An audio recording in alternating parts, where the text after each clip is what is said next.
Good morning, viewers all over the world. Welcome you once more on the program. It is Citizen, and I am Michael Adekule. We appreciate all of you for joining us today again. We are here as well, so dish it out raw the way it is on the national issues in the country.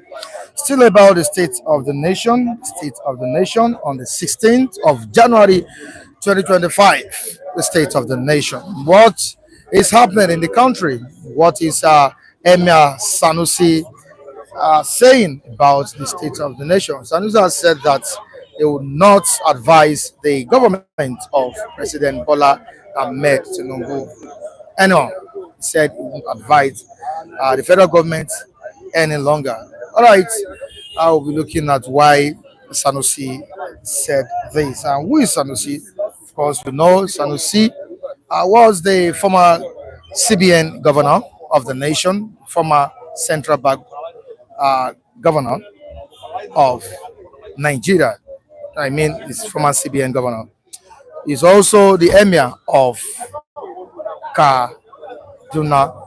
If I'm not making a mistake, yeah, emir of Kaduna.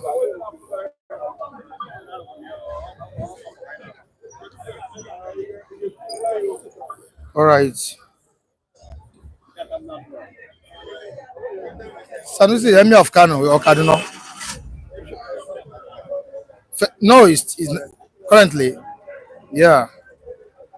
All right, yeah. Welcome once again. Hmm? Yeah, the case is still on. Yeah.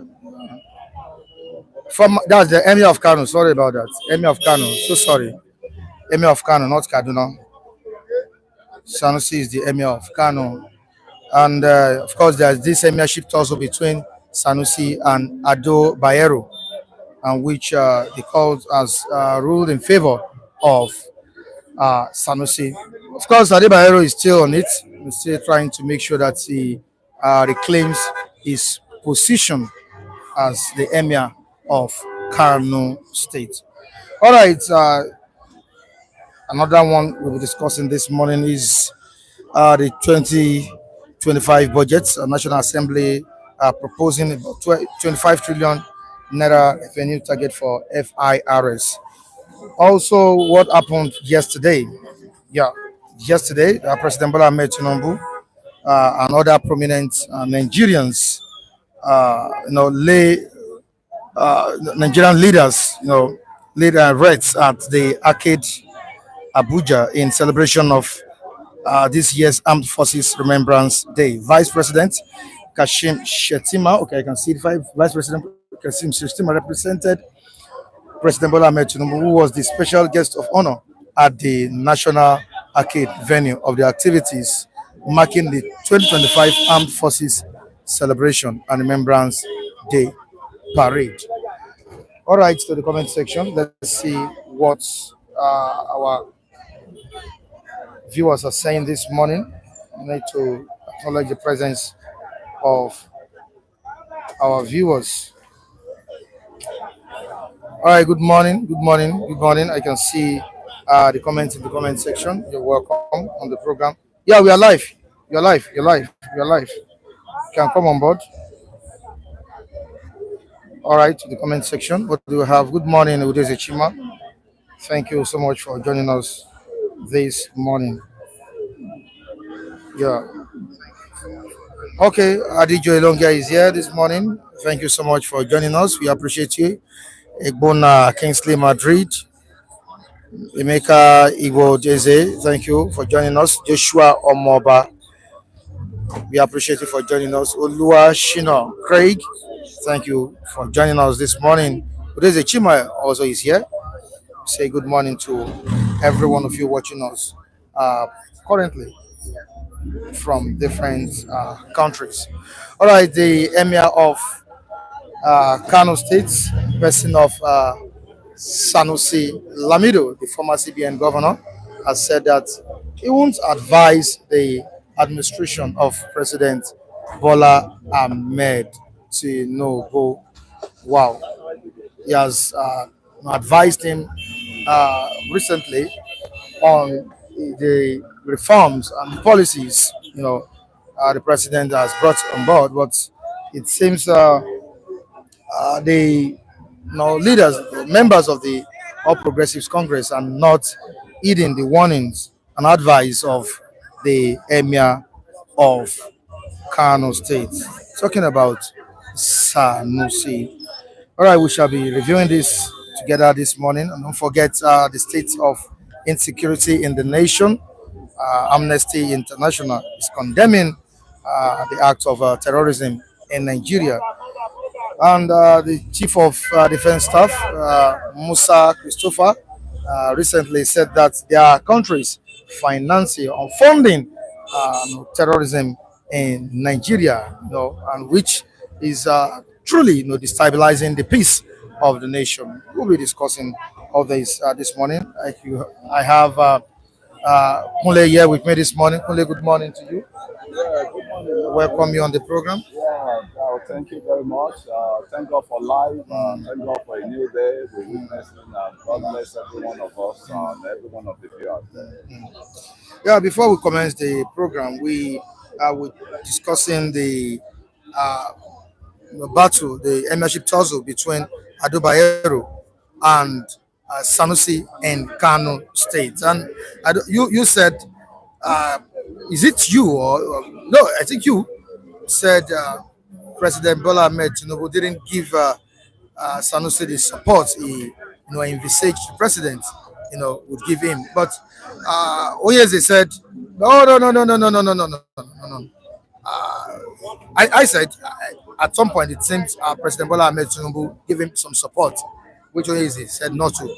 That when he was deposed, because I remember he was deposed and he came to Lagos State, and according to Oyeze, Yes, it was Wigwe, the late Wigwe, the late former director or chairman of Access Bank.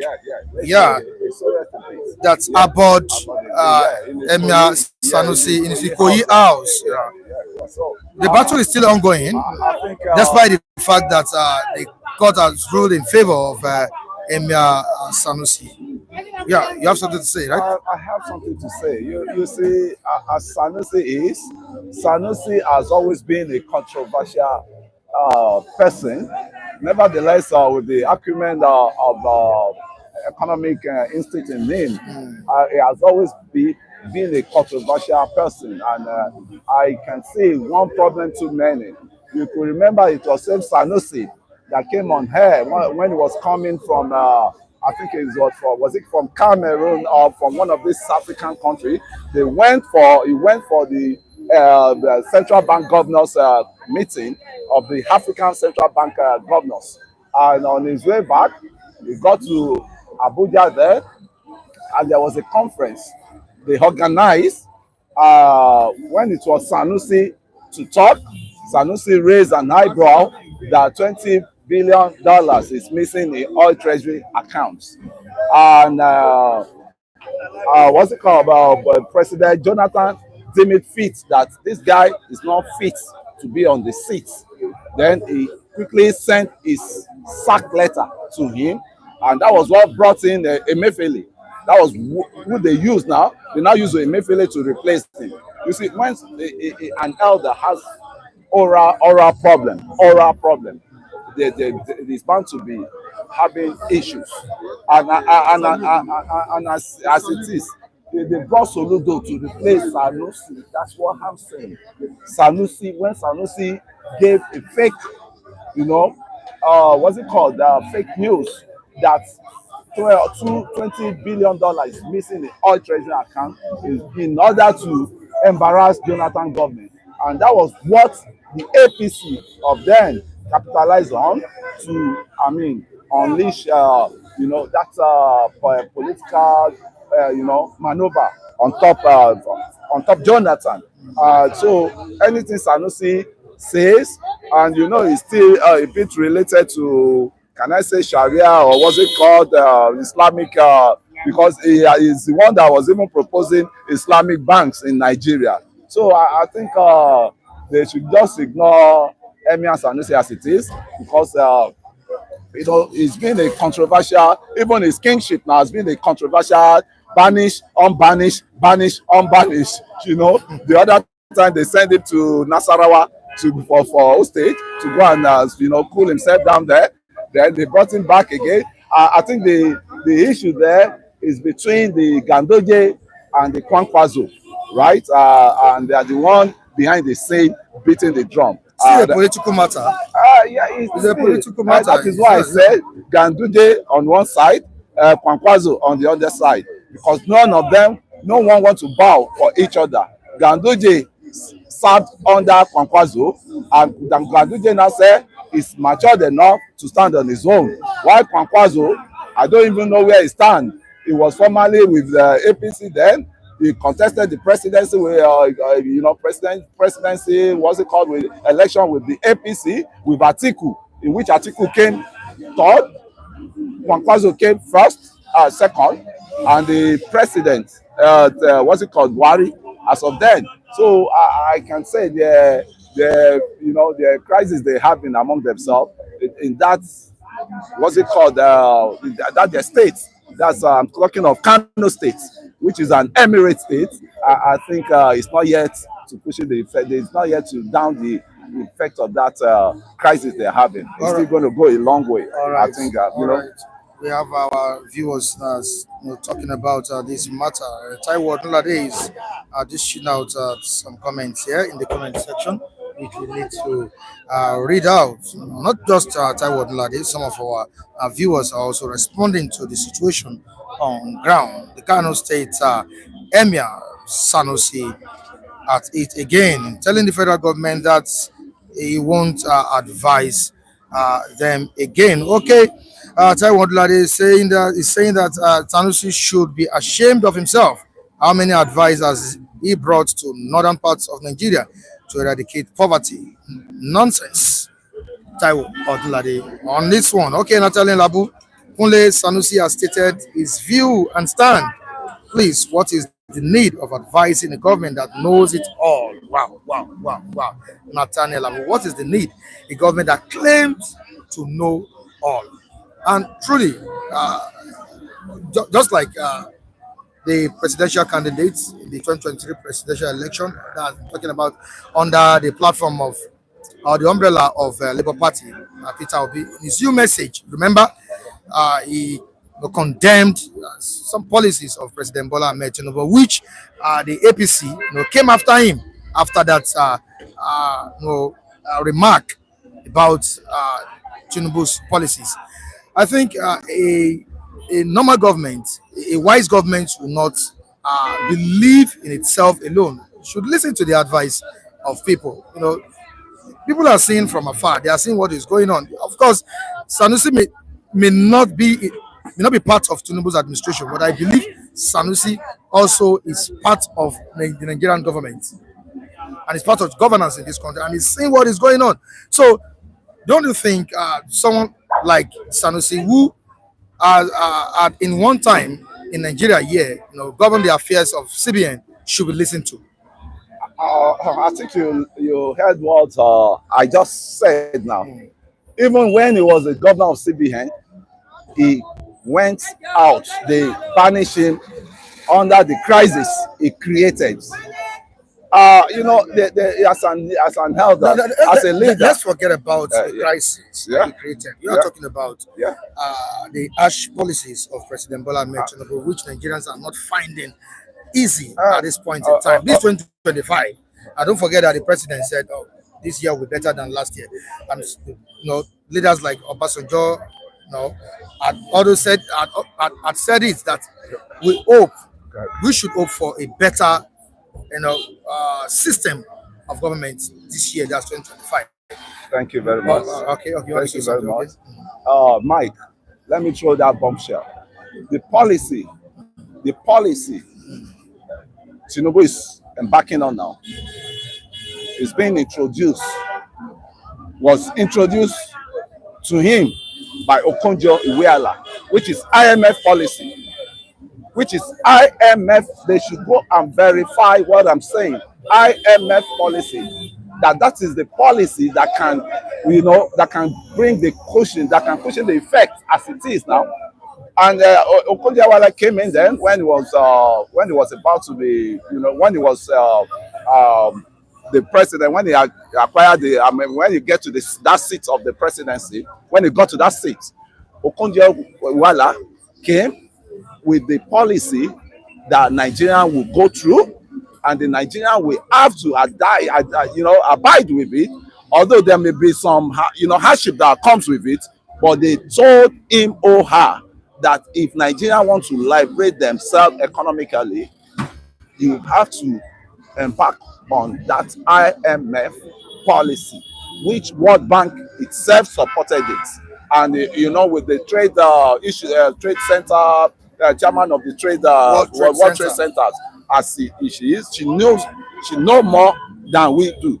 She see what we don't see. She even see what Tinubu is not seeing, and he has to convey that message. And that was why they said, before we can get out of this, tragedy now, it will take some few years, we have to manage. And that is why you see a lot of, and the economic hardship is not only in Nigeria, it's everywhere, nearly everywhere. America in themselves is not fine. Talk of Western country generally. I can easily exempt the Arab words. I mean, talking of the Arab Sheikh, I mean, they are having it good for them because they prepared and they are endowed. They are much more endowed than any one of the region, or any one of the region of the country. I'm telling you now, the policy did not come from Tinubu alone. The policy came from Okonjo-Iweala, who was the messenger of the IMF and International Trade, Center that it belongs to, World Trade Center that it belongs to. So what Sanusi is saying now, I don't even count it as an advice. I don't even count it as the Nigerian can breathe without Sanusi. Nigerian can, breathe at maximum space without Sanusi. Sanusi should go and face his crisis with his emirship. And the oral problem he has really contributing. You see something, doesn't mean you say it out instantly. There's a room you can create. All of them, they know their road, they know their way to Aso Rock. But must the APC government come after or attack anyone that tried to give them advice? Is it a must they condemn? Is it a must they attack such person? Yeah. See, advice is one. Look at the way they threatened Peter Obi. No. It was Muka that threatened Mr. Peter Obi. Felix Muka is from his region. They know themselves. So maybe there's something hidden. There's one beef they have that the two of them have. Maybe through ego beef or all sort of things. They know themselves. So it's Muka that tackled Obi, and Obi himself know his way to Aso Rock. It can definitely seek an audience with the president. You see, when politics is over, if you know you love the country, you should remember that it is not. You should remember Bayo Onanuga as well. Anybody that condemns the policy of President Bola Ahmed Tinubu, a Bayo Onanuga will come after such person. It has been a norm. Though it has reduced now. Yeah, it has been a norm, even right from the president of Obasanjo, even under Jonathan, it has been a norm. They have a watchdog that any attack on the president, they are the ones to rise up. And you could remember what Fani Kayode did under Obasanjo too. Were you aware? I think you know what Fani Kayode did as a spokesperson of Obasanjo, even to the extent he carried it out to the foreign nations, in which President Obasanjo had issue with the governor on seat and with the president on seat in America there, that they were Bush family, that they said they will not recognize if Obasanjo did not release Charles Taylor to them. Charles Taylor was in Calabar then, and they said if Obasanjo did not, they will not acknowledge Obasanjo as they will not give him presidential status when he's coming to the state. And Obasanjo was airborne, and he has to send direct message to immigrations that they should not allow Chancellor to escape. So such thing happens. It's not only this government alone. It happens in all government, and you could see the people that Jonathan too used when he was in power just to defend it. And the waivers to waive up the waivers. All right, to the comment section, Odunlade. No, no, no, no. Mr. Felix didn't attack Obi. Anyone who cannot stand the heat should not come to the kitchen. Obi is looking for sympathy at the expense of current government. Is it true that Peter Obi is looking for that's sympathy? what I'm saying. Obi has been in Aso Rock when Mr. President Obasanjo was there. Obi has been in Aso Rock when President Jonathan was there. How come he cannot pay the president a visit? Politics is over. Are you looking at the masses with the issues they are having now? Is the masses that will suffer. And so you look at it for the to save the life of the masses, and you can go to Aso Rock and consult with the president, have an audience with the president. It's allowed to enter Aso Rock. The president will even be happy. If you know the president cannot do it, he cannot have it all. You need an input of people like Obi instead of going to on the road and dishing out. You will know that he has an agenda. Obi has an agenda. All right, just to diminish the status of the current president. All right, I see nothing wrong in knocking on the door of the Aso Rock that I want to have audience with the president or book a date with the president. That this is that is how it is. Before you speak about what is going on in the nation, you must book an appointment with the president. No. I'm saying his idea must it be a closed door thing? Yeah, it can be a closed door thing and input. I'm talking of politics apart now, right? They say when two elephants fight, it's the grass that will suffer it. The knowledge he has, he can borrow. The president the knowledge instead of saying it on what's it called, Katangura. All right, Godwin is saying something very crucial here. Akunle doesn't know what he's talking about. How can he say there is economic hardship in America? Akunle, do you think you are talking to people in Ogba bus stop alone? Okay, thank you very much. I think we still have some diasporas that we've meeting, that they come and that we engage with. America is not easy as you think. You don't pick dollar on the street of America, and the economy as it is, I'm telling you, with the war, they are support with the war they are engaging with the support of the war of Israel, with the support of the war of Ukraine. America is not finding it easy as well. Let me tell you, but they can cushion the effects of the hardship for the citizens not to, know what is going on. The whole country, as I'm telling you, there's economic hardship in the country, in the whole world. I'm saying the world is not smiling, and that's why I'm telling you now that even America, with what affects Nigeria now, but their own, they have the stop gap that they can use to cushion the effects of it. So anybody that is saying America is having a free day, you are just deceiving ourselves. All right, so David Okafor is here this morning. Good morning to you. Good morning, Mr. David. You're welcome on board. Okay, I am Tunde Okafor saying that Tinubu government has brought numerous hardships to the citizens of Nigeria. Do you see that way? Yeah, the hardship has to come for us to laugh best. I can tell you, and I still went back to the policy, the IMF policy we are embarking, and Nigeria has always been a child of IMF. Nigeria has always been a child of IMF, right from Shagari era. So what I'm saying now is we just detach ourselves away. Now, when we now realize that our economy, we cannot manage it, what now happened? Advice came that we should go back to the IMF policy. That IMF policy, there will be pain, but at the end of the tunnel, the light may come. The light will come. So take it or leave it. There will still be that hardship for a while, in which we have all embraced. But it will take a while, and it will cushion itself out. All right, T is here as well, saying, Kule, you have been saying same thing since Buhari administration. It simply means that can't you, for once, change your ways. My way is in what way? My way is where I'm standing now, and my way is where I keep standing on. Because number one, are we productive? Is Nigeria productive? And you have 4 refinery.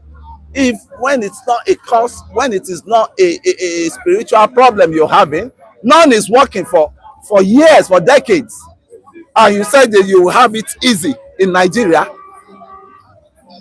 Tell me what you are producing. What Nigeria is producing. Tell me. Talking to you again. Yes. You are defending your party bad policy. See, I'm telling you the reality, and I keep telling you that reality. I'm feeling the brunt too. As I'm talking to you, I'm feeling the brunt. But who do you blame? Who are you going to blame? Refinery? Nothing. Gas that we have abundantly, flaring all around. Is that kind of the system that you have in America? Is that kind of the system? Can it work that way in America? Nathaniel Abu to you. Kule, is Tinubu policies working?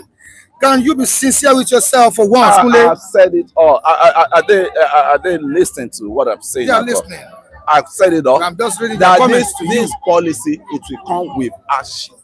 And I said they should verify what I'm saying. It was Okonjo-Iweala that came, and from the World Trade Center, she occupied that, and they said, okay, this is what you need to trend on. The IMF policy we abandon at the short way, that we need to embark on it, but the hardship will be there because Nigeria is a country that they don't prepare for the future. They don't prepare for the rainy days. They don't save for the rainy days. This same Okonjo-Iweala told the leaders, all the successive leaders, save for the rainy days, save for the rainy days. What now happened later? They went to Ogbuashuku to go and kidnap his mother. Was it his mother? Yes. They went to kidnap his mother. You know, when you spend lavishly, you suffer for it.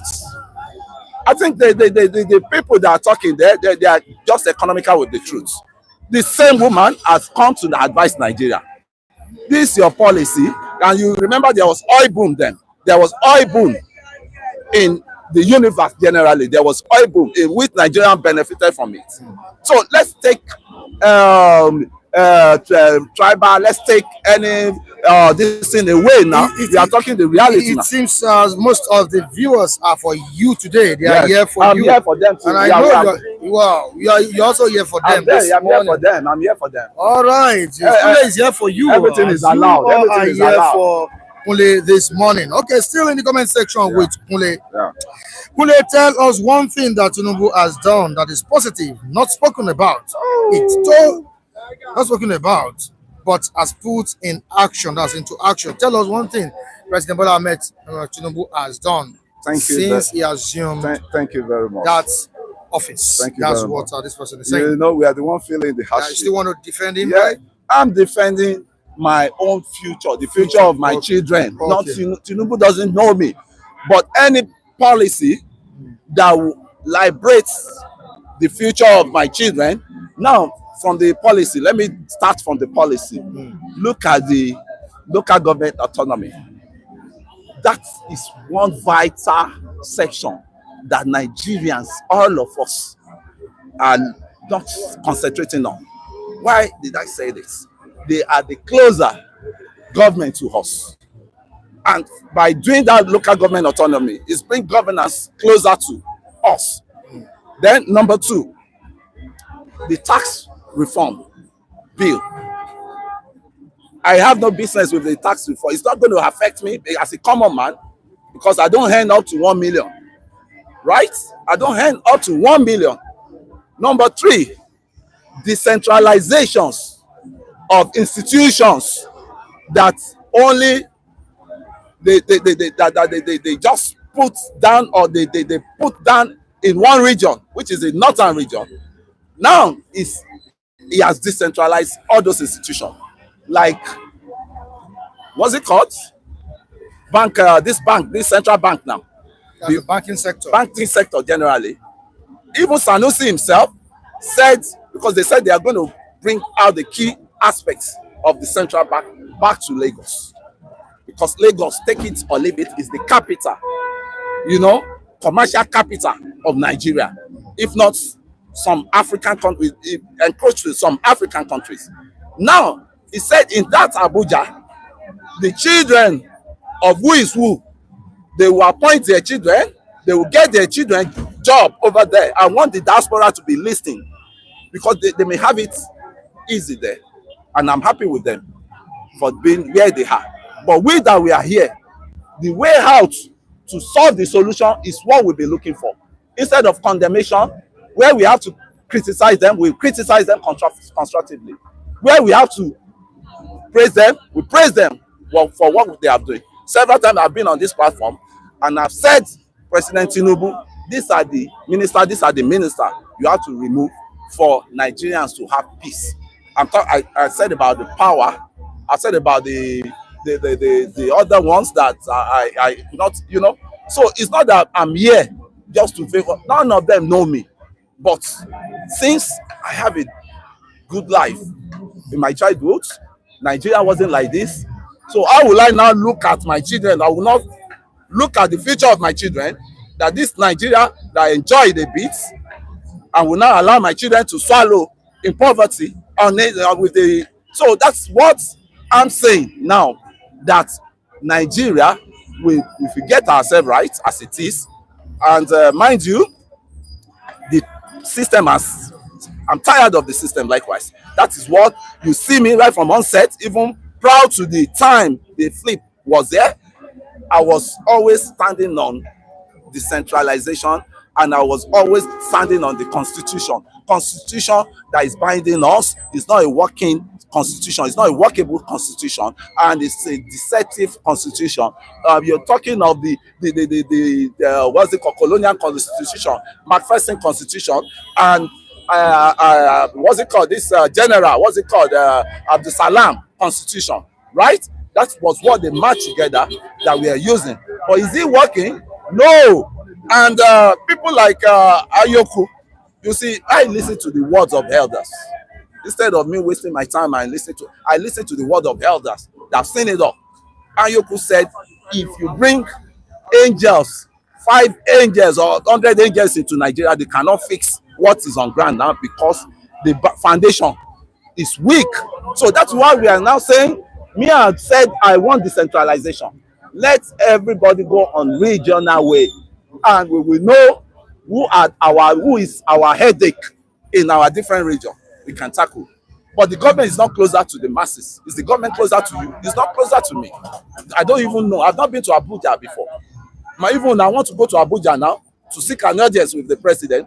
Maybe I will face a lot of issues. There are still comments. Let them start coming. But we don't need to timing. Read everything. Let me just take the last one. David Okafor. Yes. I am Tunde Okafor, saying that Mr. Kunle should know that Nigeria is not working. That's his own. That's what I'm saying. It's not working. And for you to package it right. You also think. I know that. That is why I always emphasize on the constitution. Let us bring the constitution out, and the constitution will direct us how we. Jonathan has even make it easier for us. The confab he had then, some Kaba pocket that confab result. Someone said you're on the payroll of APC. Udeze Chima. Yeah, if you say that, amen. If you say that, I say amen. But God bear me witness that I'm not on the payroll of. So at times we say some things that I mean, I don't. Well, if I would like to be their payroll to advise them, and they will pay me. That's one thing. To advise the APC, and they will pay me because I'm not even a card. I don't have APC card. I'm just an independent voter. I look at the way the country who can fix the country. And I see it in Tinubu. He's dogged. He has studied all these politicians right from 1993, up 93, in which I was matured enough to even participate. I voted then, right? And I realized then that we need a dogged person that will change the narrative of I can suffer for it for a while, but at the end of the tunnel, there will be a light There'll for be me. light. So that is my own agenda. If they don't know, they should know that now. All right, away from that, yesterday was the Armed Forces Remembrance Day. Year 2025, I think was a good one. President Tinubu was represented by Vice President, It's in Riyadh. Shetima, Yeah, it's in Riyadh. led, the leaders, in the country to Abuja to celebrate these great men. And what do you think should be the next line of action? Yeah. What should we expect from our military men? What I'm expecting from them is the deceased one, the one that has gone down the drain of the bullets from the Boko Haram, from the Desen. They should make sure they compensate them well. And then I like what the Chief of Defense Staff is doing now. I think he's constructing buildings for them, houses for them in Abuja there, so that they can retire when, it's painful just to see our military being killed, because these people are sacrificing their life for you and I, for every one of us, and it's not easy.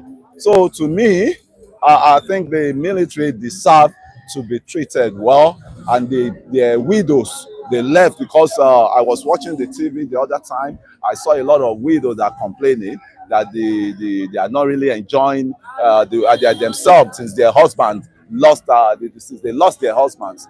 So I think the government should pump enough money, enough. I think they have one of the highest budgets, their defense. 2025, they have the high, so they should utilize that budget. And kudos to Chief of Defense Staff Musa. I think the first time we have a Christian Chief of Defense Staff from the Kaduna axis there, Satan Kaduna, and he's doing well. And the guy is very composed, and kudos to him, and kudos to his men too, because it's not easy, my brother. Because you are fighting a battle that you don't even know your enemy, you don't even know among the soldiers. They are intruders, they are leaking out. So it's a very tough battle they are fighting. So we are here, we are talking, we have the opportunity to be talking. Some are in the forest. Some have died in that forest. So Nigerians, I think the callosity in majority of us don't let us appreciate what these people are doing. And I think God bless the country, God bless Mr. President, God bless every one of us, everybody that believe in Nigeria. Proud to the time we have our way differently, but we still Nigeria as it is now. But we may have our way on that decentralization very soon. All right, thank you so very much. much. That was a brilliant one. Thank you so much, Akule. I really appreciate you. All right, Mr. Femi, good morning to you. Good morning, Mr. Michael. You're welcome on board this morning. Thank you. All right, quickly to the Armed Forces Remembrance Day that took place yesterday. It was a great event, to celebrate our men, gallant officers. And looking at it, we had several dignitaries there yesterday, the likes of Bukola Saraki, Akpabio, the Senate President, Vice President Shetima, Abbas, and the likes. Well, Mr. Michael, let me start from this point. Let I look at it from this angle. Especially in this area of Nigeria, we like to celebrate death, to do burial, than taking care of people that are alive. Laying rest is important, but it's not as important as make sure that the one that are alive, they don't go the way those ones go too. Because we cannot be continuously be laying rest, and we think it is very, very important thing. What if it is important to remember the dead, but it's not as important as make sure that those ones that still remain alive are being taken care of, and their death is not in the vain. And even the death of those ones that has gone is not in the vain. Those ones that are dead, when they look back, what they fight for, will they be proud of seeing in Nigeria where Boko Haram just wake up one day, wait 40 soul in Nigeria, where you will just hear from Imo State or non-government kill 20, where they will wake up, where they will look back and they will see it in Kaduna that their own camp, a military camp, taking over a military base, ran over in Borno State. Will they be proud of that kind of a Nigeria? Is this kind of a Nigeria? When they say they are paying I mean, homage or laying wreath to the fallen hero. Majorly, they are referring to the soldier that fall during civil war. There are so many soldiers that have died, but bulk of them that have died during civil war. But when they look back, many of them that fight in the side of Nigeria, when they look back, the one that has died and the one that is alive, let them come and tell us that that battle they fight, is it worth it? Does it give us the kind of Nigeria we want? Is this because of this Nigeria we wasted 4 million Nigeria? No. So laying red or paying homage or celebrating the fallen hero, honestly speaking, is important, but it's not as important as make sure that they improve on our security, the welfare of the one that are alive, and the one that they left behind, like widow. Widow will not eat red. That red you lay, can red become Gary? No, red cannot give them house. The widow and the children that they left behind, they should take care of them very well. Let me tell you one thing. I was watching one video yesterday, and I saw daughter of late Brigadier Ademulegun Solakwe. These are the people that have sacrificed. So many souls have been sacrificed for this country, and yet we still remain like this. So when I joined the remaining Nigeria to pay homage and respect to our fallen hero, and even if I don't have rest, I use my word of mouth to say, may their soul rest in perfect peace. All right, and may their the work of our hero past not be in vain, but it's no more than what we should act upon it. All right, so Odunlade Taiwo is also saying that may God rest the souls of our gallant soldiers who have paid the ultimate price, and God bless their families. Okay, amen. Amen. T, what's T saying here? A 77-year-old retired military man in Lagos said he would never advise his son to join Niger military. That's The man said they have never paid them their allowances since Biafra war. Imagine. You can imagine. And you are literate. All right, away from that, quickly to the emir of Kano, Sanusi versus the federal government. And he has said that he will never advise the government of President Bola Ahmed Tinubu. Yeah, and also noted that the president lacks credible team. He lacks credible team, which means good morning, Tete. Good morning, sir. You can see what Tete is saying. The president lacks credible team, which means these people the president appointed are not capable of taking Nigeria or Nigerians out of the present quagmire. Well, on that note of people that President Bola Ahmed Tinubu appoint, honestly, Yoruba will say ìwọ̀nba ni nǹkan dùn mọ́. The way he's going about it is showing that he's filling the gap with the people that are loyal to him.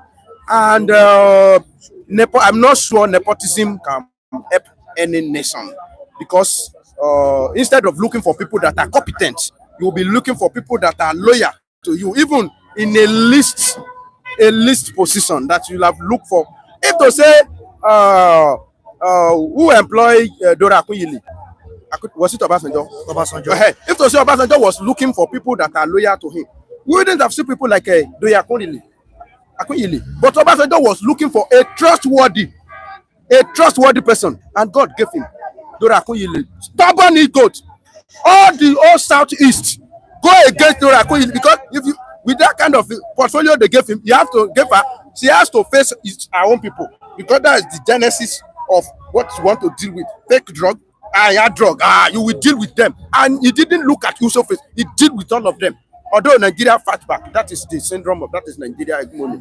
So what I'm trying to say, and when Obasanjo was looking for somebody to turn around CBN back, he went and looked for Soludo, Searchlight.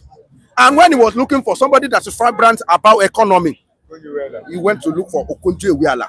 I don't know the research that President Bola Ahmed Tinubu did, that he was used to discover people that are very close to him. Cardoso is a very close to Obasanjo. Almost everybody in his cabinet, you can trace their how they link, how they related. Oh, that was my former commissioner. Oh, it was my former when I saw the.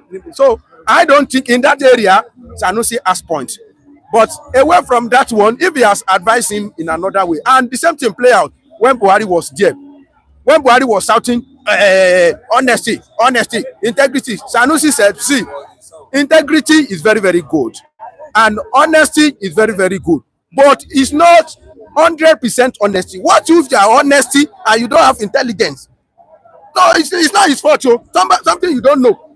You may be honest. No, I don't lie, yo. But the fact that you don't lie, you don't know how to go about this thing. That's why this kind of a philosophy forced me to wanted to support Atiku in 2019. That I said I prefer a smart thief. 2019. Yes, Atiku was contested in 2019. I said I prefer a smart thief to a dummy angel.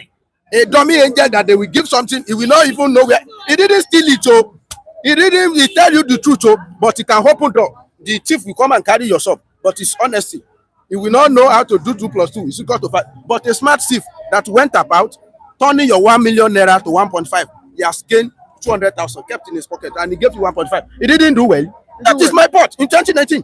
Maybe my philosophy, maybe I'm a thief too. Well, if you call me a good habit, I will not argue. So I've been listening to the word of a Sanusi, but I want Sanusi to come out in clean with clean hand now.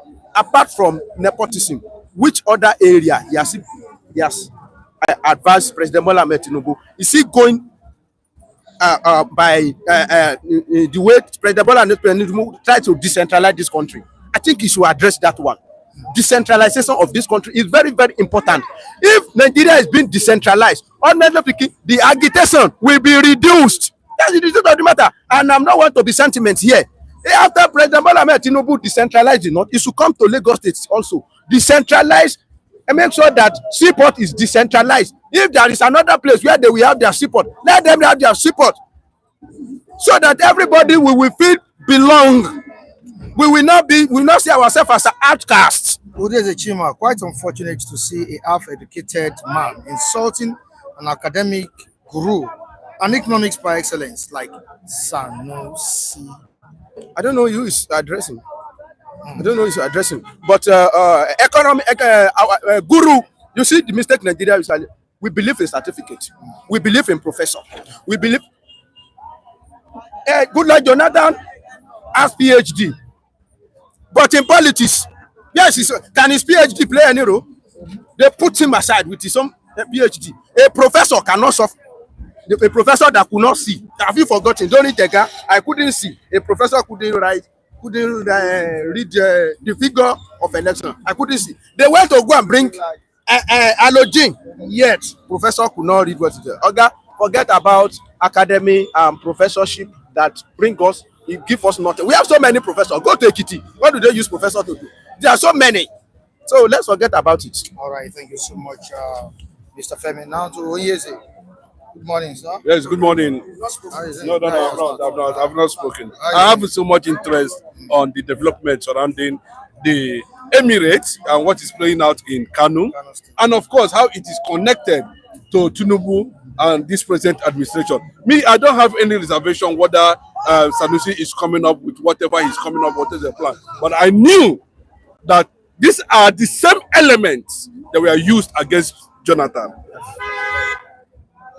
He said this very particular Sanusi, to an extent, betrayed corporate protocol as CBN governor, and to an extent challenged Jonathan to dare him, and the North will teach him a lesson. Tinubu and all of them were backing him. They were supporting that illegality to an extent that he connived with the man they called the INEC chairman at that time, and they manipulated the process they are crying over today. That should be Jega, right? Well, I don't want to know, but I'm telling you that it's from the same area. I don't want to know because it has come to the point that, by the time we don't need to treat them with kids' gloves anymore. I've had enough. If you are claiming that you are sound economically, then what theory, what formula have you propagated when you were in that position that would have seen the Nigerian economy vibrant against any threat, even up to now? None. That's why I'm telling you, there's no professor in Nigeria. there's no well read in Nigeria, because none of them can be able to dive into up to 30,000 feet below the ground and be able to dip something inside there and throw crude oil without white man's input. Forget this. That's why China is where they are today. They don't believe in you. What are you writing? Yes, we have deep crisis in the economy, and you are saying you have the solution because Tinubu does not support your emirateship, and therefore you don't have any. What are you going to offer Tinubu? What kind of policy formulation are you going to present to this present administration that will cushion the economic crisis that we are already in? Or are you trying to make a political statement telling Tinubu already that the North have already shut you out completely from the election? See, Mike, we must understand this thing very clearly.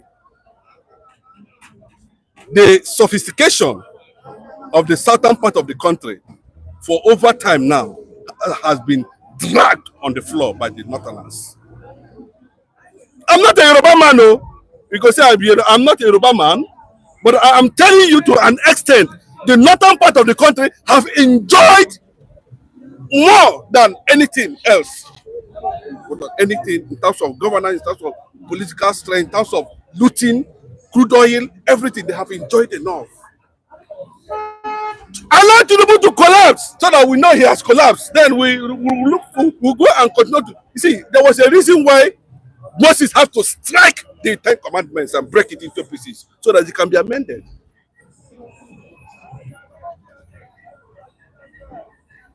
Leave Sanusi with whatever he comes up with at this point in time, portraying that a certain president of Bola Ahmed Tinubu, even though I'm not Tinubu, I cannot support Tinubu, and I will never support him because I know clearly that he is on a stolen agreement, powered by the same people. Stolen agreement. Bros, I don't want to go into that. You know what I'm talking about. You know, you see, it's a very clear thing. I don't know what you're talking about. We are pushing, bros. I'm telling you, let us not go there because it's very clear. I cannot support Tinubu, and I will not be a Tinubu supporter because I believe that the justification of his presidency does not align with a moral agreement of unity of this country. If they are going to use him, if the North are feeling that Tinubu has done badly, allow him. Because they gave him the support. Bros, allow him, let him fumble and crumble Nigeria. Then we'll begin to pack our pieces as usual. We saw it 80 years of Buhari, nothing happened. So why the big noise?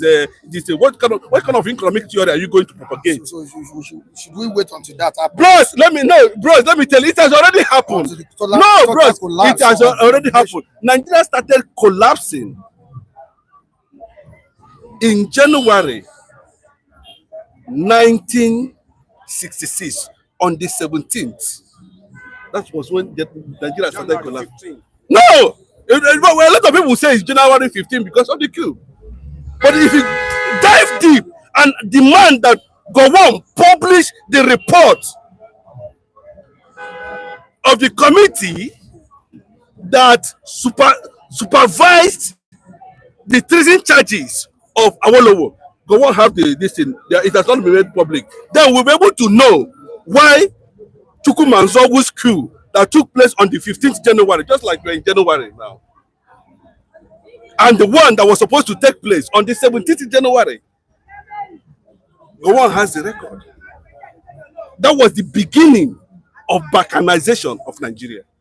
They have been partying, every government, right from Jonathan to all of them have been saying unity, but there is no unity. No, there is no unity. When I look at Chinua Achebe's masterpiece, Things Fall Apart. If you look at that, Things Fall Apart, he said they put knife in the things that hold us together.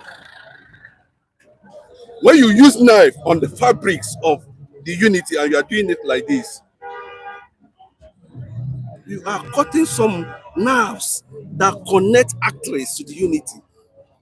Leave Sanusi, let Tinubu fumble. If Nigeria fell into the gutter like China say, don't let Nigeria fall into, but they don't fall. We go dig gutter, still go carry and come out. Sit back in Nigeria, come out. Bro, that is it. Until the day the South and the North will sit down and say, enough is what? Enough. When they sit down, then they will be able to champion people-oriented constitution.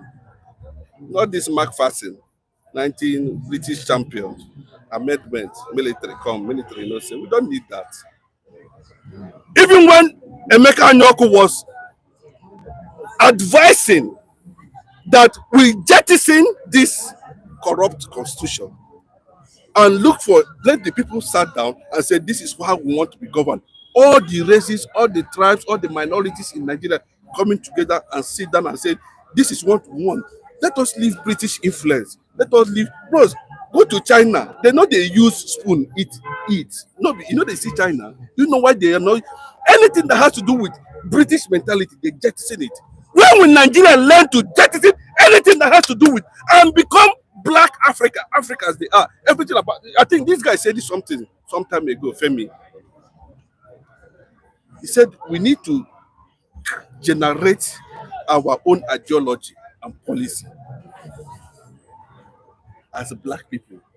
In that, you will see technology. In that, you will see innovation. In that, you will see governance. In that, you will see advancement.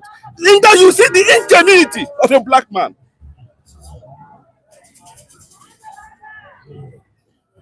We don't speak our own language. We must speak English because we are that colonial mentality. If you don't speak it well, self. If you don't speak it well, they say this one. Not educated.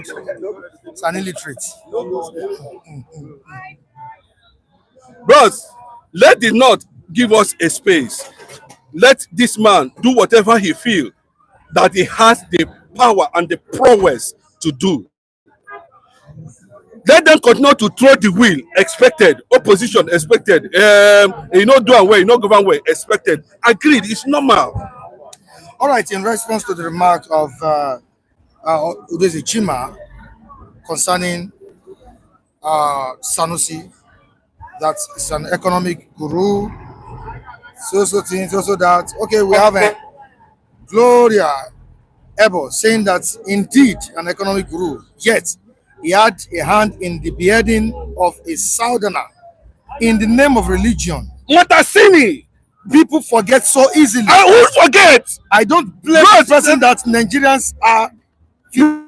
Bros, nobody. I say it. Mike, cool down. Nobody can come and manipulate our level here now. You see, anything they like, let them breathe.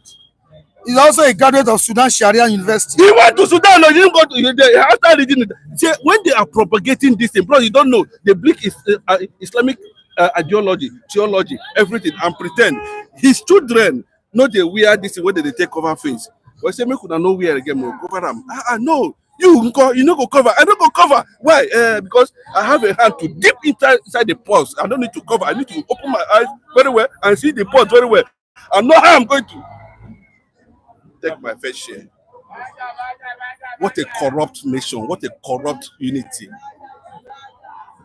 Nobody is coming out to say, okay, let us check your history. Who are you? What happened? Have we forgotten? Mr. Chinedu, listen to me. Udeze Chima, Sanusi Lamido is a renowned economics. He proved his worth in the banking sector. Don't talk down on him. Okay, let me tell you why I am not talking down on him. But he should not bring some certain theory and Islamic tendencies and trying to use it against political theory of Bola Ahmed Tinubu. I'm against that. Mike, in honest truth. I am totally against it. And I ask again, we have over 2,000, 3,000 professors in Nigeria in different sectors. What have they projected? What have they progmated that is okay? This is now is the copyright of Professor so we take it to the lab, we test them, it work. To sit down in an air conditioned office and cross leg and we are bothered to CBN headquarters. That does not make you an economist. Bros, the only person that's a bit disappointing at this point is the governor of Anambra State. Soludo. We'll be talking about Soludo.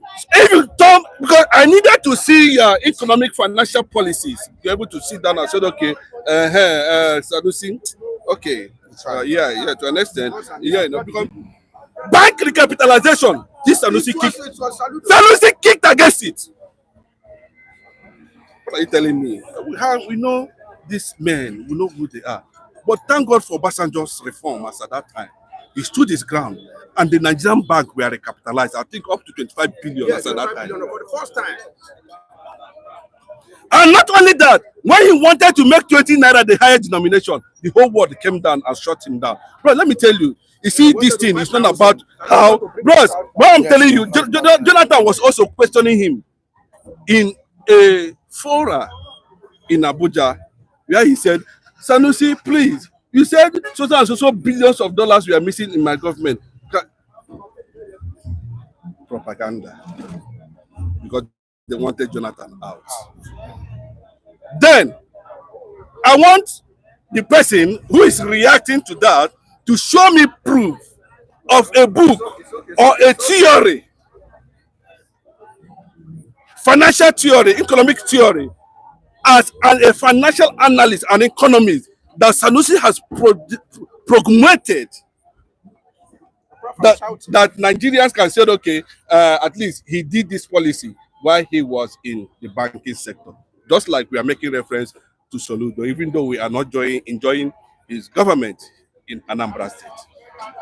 But at that time, Soludo was a solution to the financial crisis at that time in Nigeria. And kudos to so many policies that Obasanjo's administration stood their ground. Most of them is still what we are enjoying till today.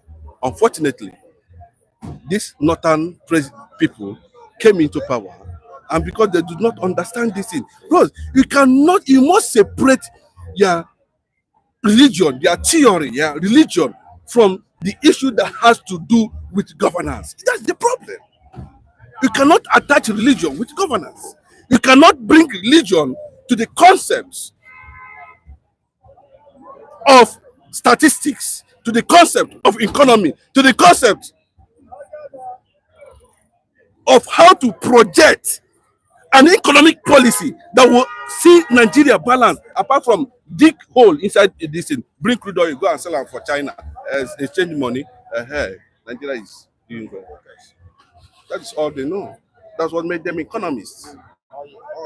But I'm telling you now that I'm buying pure water. One sachet of pure water for 15 naira in Nigeria. I am buying a loaf of bread that I have to pay 100,000 to enter. But who tells you that they will have anybody in Nigeria? Nigeria is just there waiting for the time when everything will come. It becomes very clear. They will say, everybody will say, both Gowon and everybody, Obasanjo, them, all of them, Jonathan will say, but we are tired of Nigeria. We could just find our way. That's what they are waiting. If you look at what is happening in the military now, look at our military.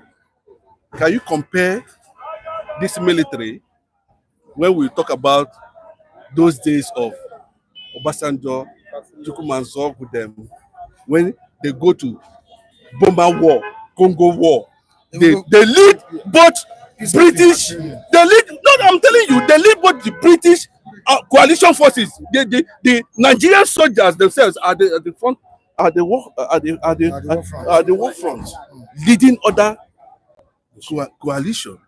But look at now, because of the failure of the reform that was supposed to take place, they are still championing to regain and retain and implement the planned January 1966, 17th January 1966 plan. It's still going on. But look at how our soldiers are being killed. Nigerian soldiers are dying in Nigeria. You say you are laying this thing. You can't lay now. They didn't go to external war. They are dying in Nigeria. No, bro, something is wrong. something. That's an act of remembering them. It's so yes, bros. When you remember them, me, I am not against that. But the way Nigerian soldiers are dying, I am sensing some level of, you know, um,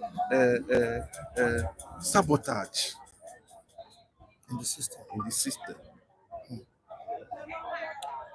Before you see an American soldier die in America, even in the war front, bros, it's a dead difficult because they love themselves. There's unity. They see their fellow people.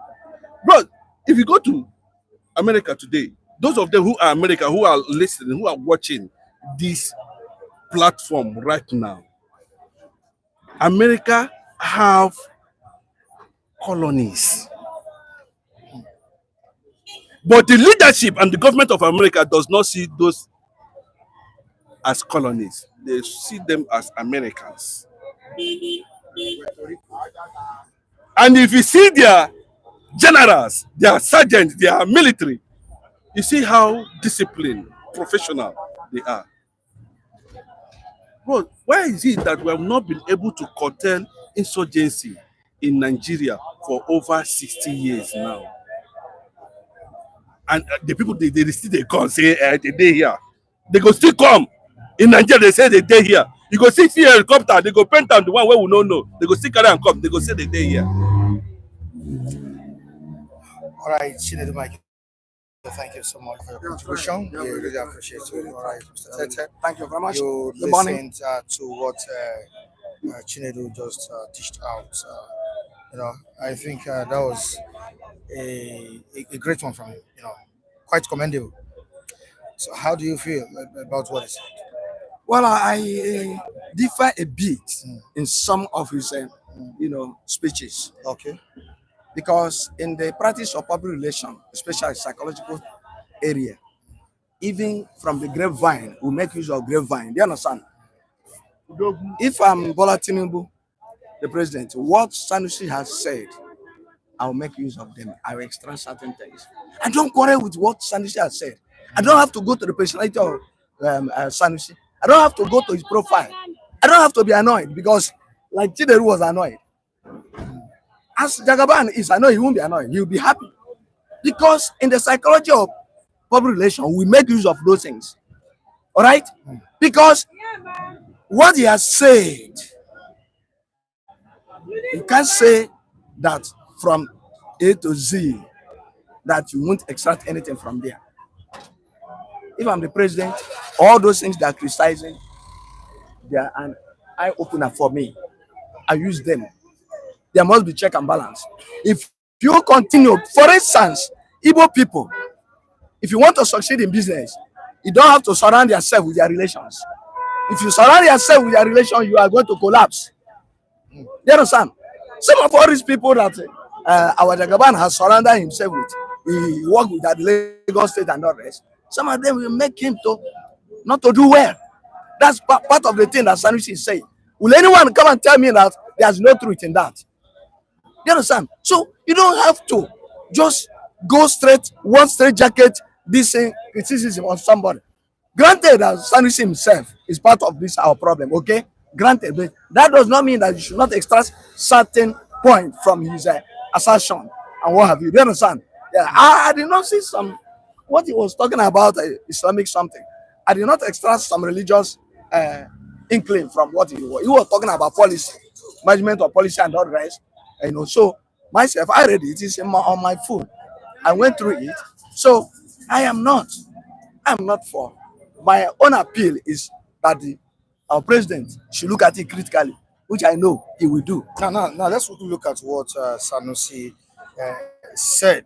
His comments were made on Wednesday during the 21st memorial lecture of Chief Gani Fawemi in Lagos, where he stated that he would remain an observer and not offer economic advice to the Tinubu administration due to perceived personal grievances. Personal grievances. Now, Sanusi remarked, Okay. I have decided not to speak about the economy or the reforms, nor to explain anything regarding them. If I explain, it would only benefit this government. And I don't want to aid this government. They are my friends. Yes. If they don't behave like friends, Yes. I don't behave like a friend. Yes. So I watch them being stealed, Yes. and they don't even have people with credibility who can come and explain what they are doing. Yes. But I'm not going to help. That's the area Chinedu was saying. Okay? He said, since we have seen personal He grievances, was criticizing the reforms yes, of President Bola Ahmed yes, Tinubu. we have seen there's two types of criticism, constructive and destructive. You understand? It behooves on the president to remove the wheat from the chaff. Since he has seen, he made himself clear there that he has grief. When somebody is having personal grief, when somebody is having grief, in psychology, grief is a negative tendency, okay? So since something is there, most of the things he will proffer, even though he say he will not proffer anything, it's good as he has said that he will not proffer any solution. And the president had not gone to him. The president went to him for him to proffer anything. He didn't. So all these things he said to himself. And some of the things he said emanated from personal grievances, okay? So I'm still saying that if there's any good thing, because I saw certain area talks about some people around him, okay, which is not okay.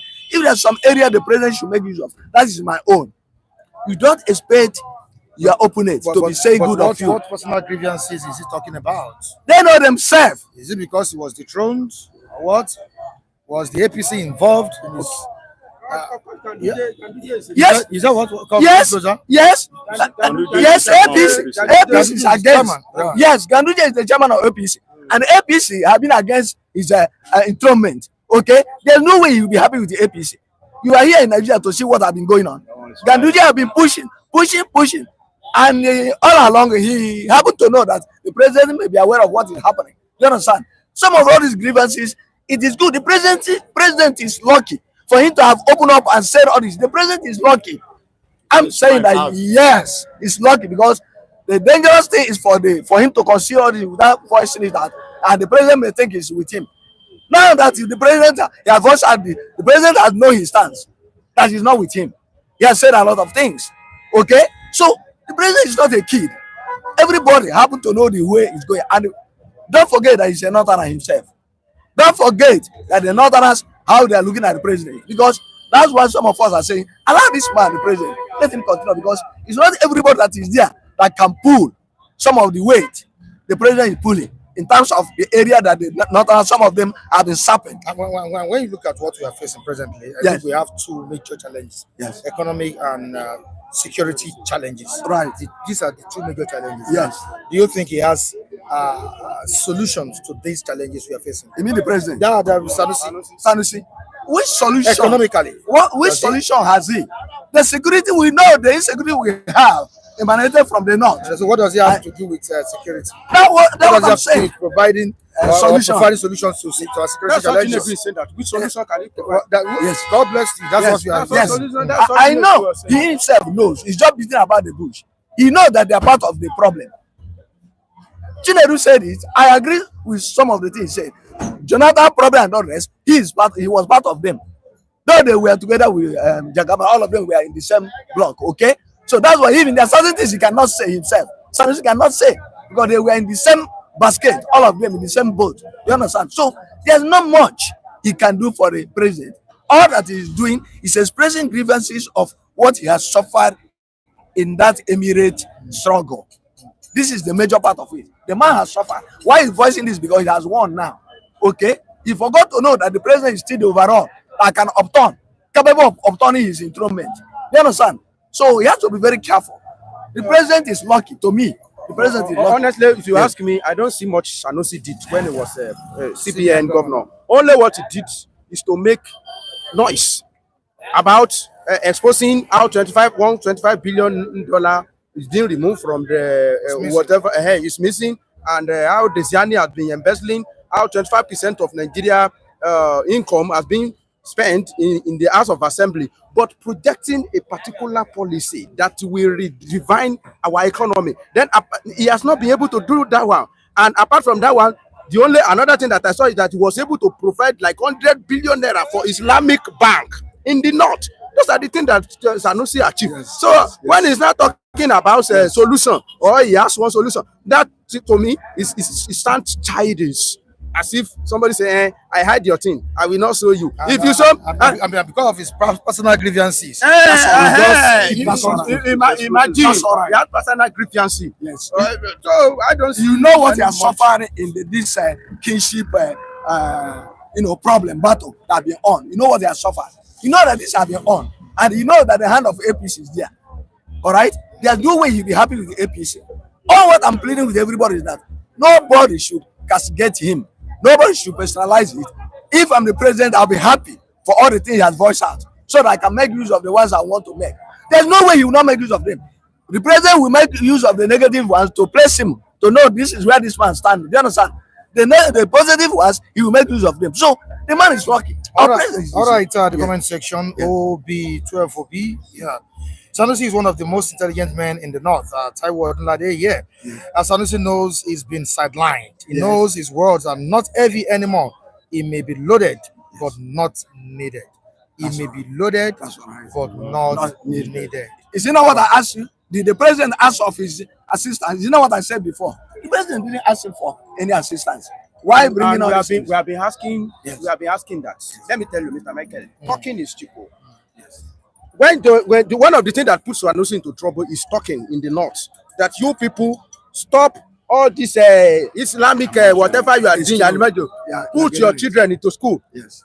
A simple man. Me that I'm not Sanusi, I know that one, that they are doing themselves. Me too, I can say that one. We are talking, Tinubu is talking about a particular policy that you put in place that will turn Nigeria. Okay, for Soludo now, we have given you like 2 or 3 examples. And I've been asking you, apart from Sanusi use one of his own bad belly to destroy 2 banks, Intercontinental Bank and Oceanic Bank. And what we were told was that Sanusi and Erastus Akigbola, they have personal grievances. Yes. Fortunately or unfortunately, he was catapulted and he was leapfrog and he became CBN governor. Then he was able to fix it. What he know about Erastus Akingbola. So, apart from scrapping those 2 banks, and somehow come out to prove that he is innocent, that he cannot embezzle, some people that are embezzling the money. But you too, you are not, your hand will not be clean if you say we should come and dig you very well. Apart from doing all that one, we are asking for a particular policy, financial policy, solution that Sanusi has brought, like the one that Soludo brought. We saw it now that banking recapitalization, it was under the same foundation that Sanusi was trading. That's why he was able to hit Intercontinental Bank. We are asking for a particular profile solution apart from talking. Me too, am I not talking? I'm talking. One other thing I observe here is that as what I've seen in Sanusi, it seems he's trying to dangle carrot. If Jagaban is to be a kid, he can invite this Sanusi. That's what he's looking for. Whether anybody can directly invite him. Thank you. I'm telling the gospel. Thank you. That's what I'm saying. He's like a child. Yes, he's dangling carrot. I have the solution to your But problem. I am happy. I've told you that Jagaban is very intelligent. He will not be moved. He will not respond. He will not be moved. And we are not children. What he's doing, we know the carrot is dangling. If you have solution, why not use it when you are yes. CBN governor? So he will not call him. He will not invite him. Because the way Jagaban has been famed on all the pushing, they be pushing here and there. Remember, take note that Sanusi is a northerner. There's nothing that's happening in the north that Sanusi does not know. All right? Jagaban, I tell you people that you should please be helping this our president, because the bullet here and there, psychological bullet, political bullet, the man is receiving from the north here and there. If he's not a man, believe you me, he will shake. We say you don't want to help this administration. Let's go to Julia Ebel's comment here. Yes. Sanusi is no different from his grandfather, That's it. who tries to outshine everyone. He believes he is better read than others. Any other person. That was why Ahmed Bello sent his grandfather on exile. God.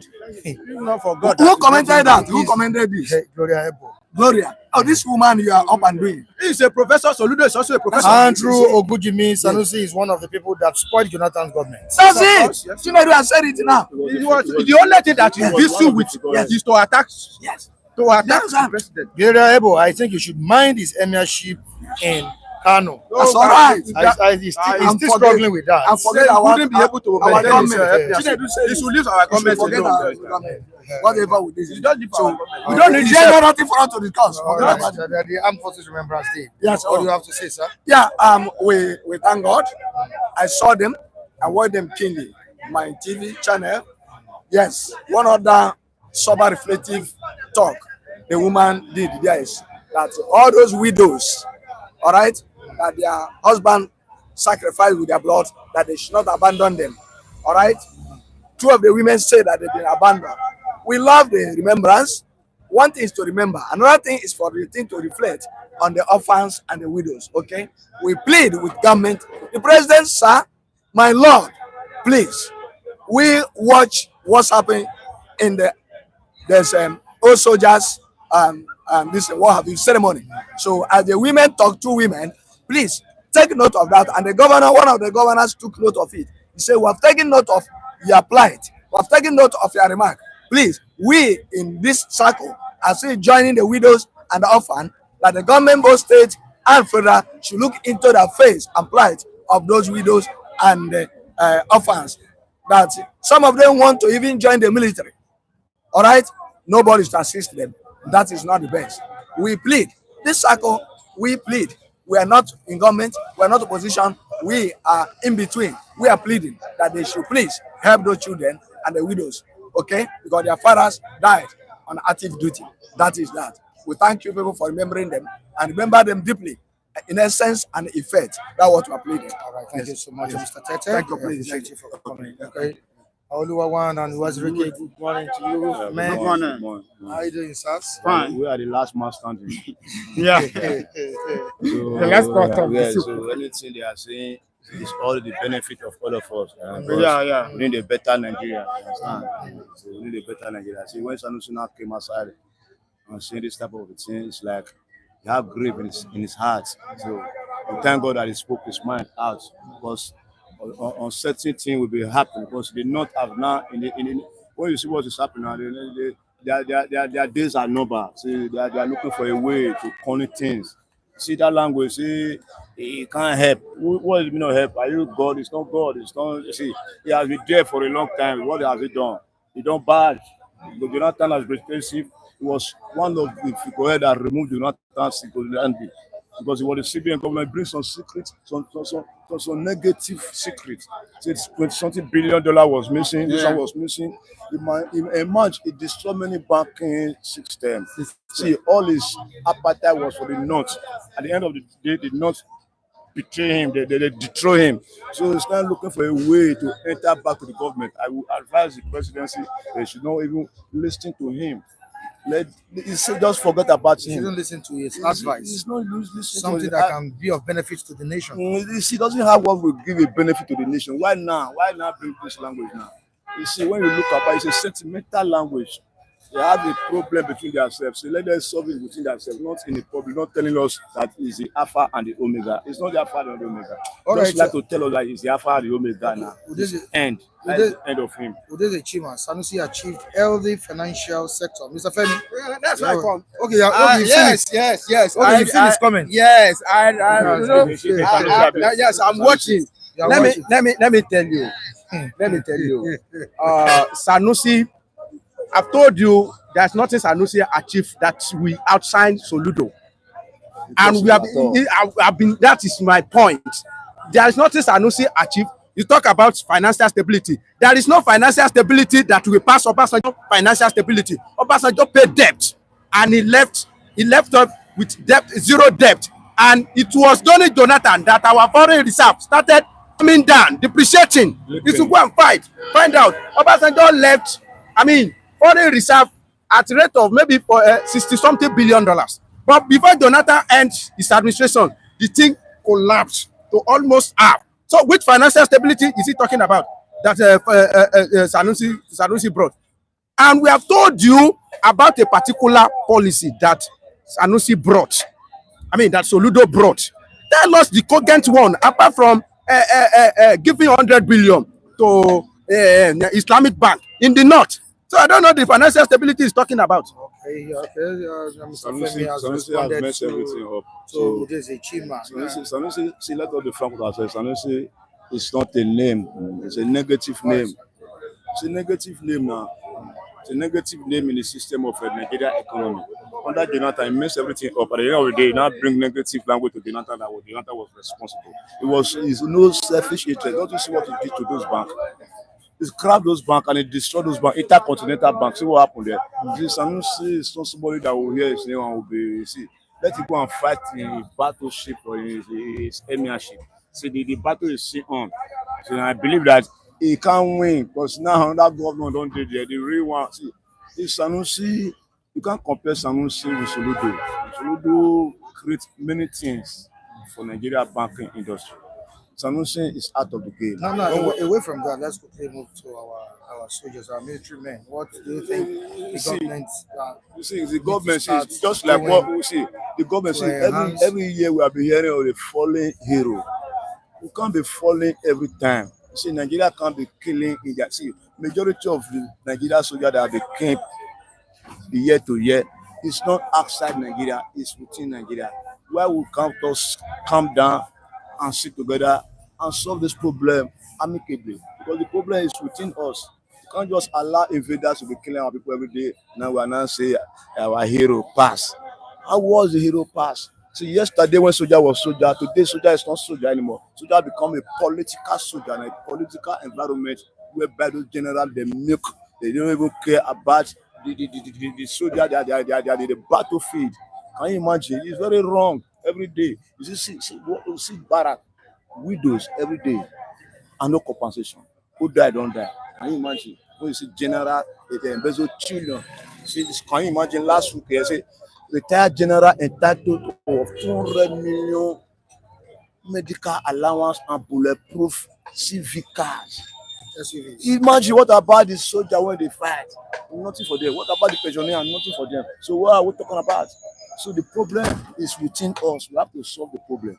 You see, nobody will solve it for us. Every day they kill soldier anyhow. You go to this or no government, you go to Kaduna, you go to Modiburu, every day they kill soldier. Because of what? Because of the right thing is not done. Let the right thing be done, and the solution will come to pass. All right, Yeah. Good morning, good evening. Good Lord be with you people. So, are we in Army Remembrance Day? Yeah. Okay, that is good. What are we going to remember in Army Remembrance Day? Have they, apart from the time of Olusegun Obasanjo, where they went to war at Liberia, since then, have they gone to any other Africa war? They haven't go.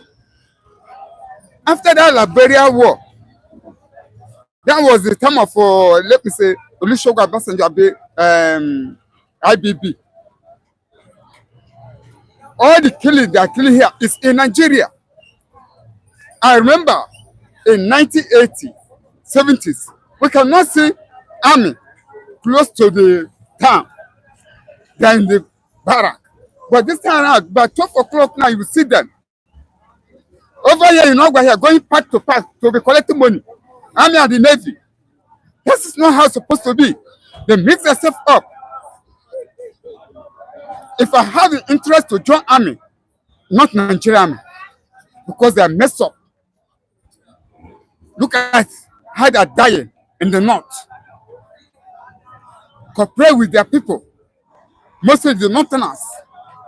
They are the ones that are killing them, mostly. Look at how many die.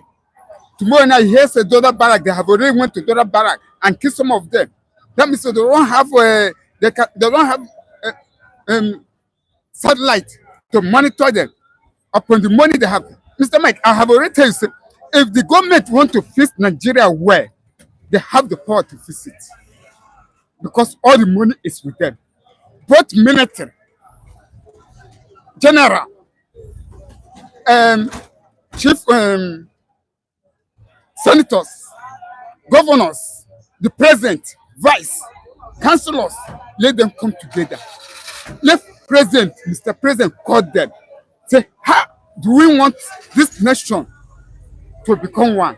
Or let things, the economic of the nation, once one. If all of them come together, man, Nigeria will bounce back. Mr. President know what can do. He know what he can do and make Nigeria bounce back. Collect money. This one they have that supplement. Cut the salary down. Let us use that money. Fix Nigeria. Look at how many billion you bring to pay general, ex-general. The car you want to buy for them. Why the one that fighting? Nothing for them. Nigeria cannot move forward. The economy will be collapsing. They cannot resist. Let them come together. Okay. Oh yeah. Mr. A, as I collect 100, I will give you 50. My own will be 50. Everything will ban. You see, that money, they will use it to fix Nigeria. All the whole states. They fix Nigeria, Nigeria will bounce back. When IMF are telling them, say, do like this, then they say, have to think. If a white man call you, foolish man, don't abuse him. Think. Know why I call you a foolish man. It's not a cause. It's for you to think very well, to know what he did. But in Nigeria here, they use it as cause. It's not a cause. If I do something by myself, person come and say, my friend, move out here. I have to bring myself down, think, left and right, know where I made the mistake to correct myself. But in Nigeria, they take it as abuse. Only solution, if they say, Mr. President, if you listen, any solution people bring, let him think and choose the one that is good and use it for his government. Things will move fine. But the Army Remembrance Day, let them put eye into the military. Let them focus. Put eye, let the generals and the general officers sit down around the table. Say, how are we going to fight this insecurity in the north, in the east, mostly in the north? As they can go to Liberia and defeat, they went to Congo and defeat, well, but in their own land, they cannot defeat them. Under how many years now? They can't defeat insecurity in Nigeria. Are they waiting for the white people to come inside to help them? This is what they can do. They have the capacity to do it. But eye service is what is bringing them down. Thank you. All right, God thank bless. you so much. It was really wonderful, but I appreciate you coming. All right, Mr. Olajide. Good morning, Mr. Mike. Yeah. Sorry, yesterday I'm not usually available on every Wednesday. I'm only available on Wednesday 2 times in a year. I think it told me Yes, last week. first Wednesday of the year and the last Wednesday of the year. So 2 Wednesdays I'm only available. So sorry. All right, we are talking about the Armed Forces Remembrance Day. Okay. We've been discussing it on the program this morning. And I just want to ask this question before, because I was about ending the program before you Okay. came in. Now, how can Nigerians show support, not just Nigerians and the Nigerian government show support for the veterans, that have been, defending the country, fighting for the citizens, and all of that? Mr. Mike, I must tell you, there's no much done that we can say is too much. How can we appreciate them? Yes, because this is the kind of service people are bound to put their life online. They are bound to put their life online, and that they are even their family they have been deprived of their family members. They are now becoming property of the state. I don't know any other service where that is done. Property of the state. Yes, I once enrolled for ND in my lifetime. I once enrolled for an ND. I even wrote the exam. So I knew that there are little things we are asked to know on ourselves. No, you said they've now become the property of the state, but is the Nigerian government giving them what they want? Mr. Mike, that's what I'm saying. That's because what they deserve. That's what I'm saying. Is the Nigerian government treating them right? I'm on the way to that. Okay. Because by virtue that enrolled for ND, recruitment once in my life. There were things we were told that we should go and know by ourselves about military. So one of those things I knew then was that Nigerian military, if you're a military man, you put your life online. You sign that if your life is taken, you are sacrificed for the state. Number two, you have been deprived of your family. you are now a property of the state. No other service where that is done. If you're a civil servant, those two terms were not included in it. So for those two fundamental rights of a man to be taken away from him, or in the name of the service to the state, to his country, to their country, I think if his life is lost, that means he's gone. The only left is for the family and for the loved ones to be compensated for. So if so anything could happen to that man, that means whatever he must have laid as sacrifice for the state, for the nation, there's there will be nothing too much for the state to pay back for him. So that's why whatever welfare package the government, the state ask for our veterans, our ex-servicemen, in my own opinion, I don't consider it too much. I'm sorry to say. But their life, some of them lost their life, lose their life on the line of the job. They left their family members, their loved one, in money mood. Were some of them compensated? That's another thing. So if they compensate their family members, their extended family members, or their immediate family members, so be good to that. I will expect the government of the day to make sure that all those people running those kind of services who have laid down their life for our defense, for our protection, should their life be lost in land of defense of their exercise of their duty, which have entered into for the nation. Let government without any delay come around and compensate their family, bring whatever that need to be done, whatever needs to be done for their family to assist them, to bring them up, particularly their wife, their children, their dependents whom they left behind, and their extended family members, and let something also be done to immortalize their name, like what they are doing now, remembrance of the fallen heroes. Yes, nothing bad in doing that. So I am not against as much as the government does for those who have laid down their life for us and who has also tried to, who actually lost their life in the course of the defense of the job they have signed for the state. So, with what government is saying, this is much we are doing for them. I have nothing against this. Don't forget, some will not lose their life. They permanently injured. They become in permanent state of injury. That they be handicapped. One leg cut off, one hand cut off, eyes off, ears blocked by reason of the noise of bomb. Many parts of their body must have been lost in such exercise when they are exercising their duty. So if the government come out and compensate them very well, immensely, I have nothing against it. They deserve it.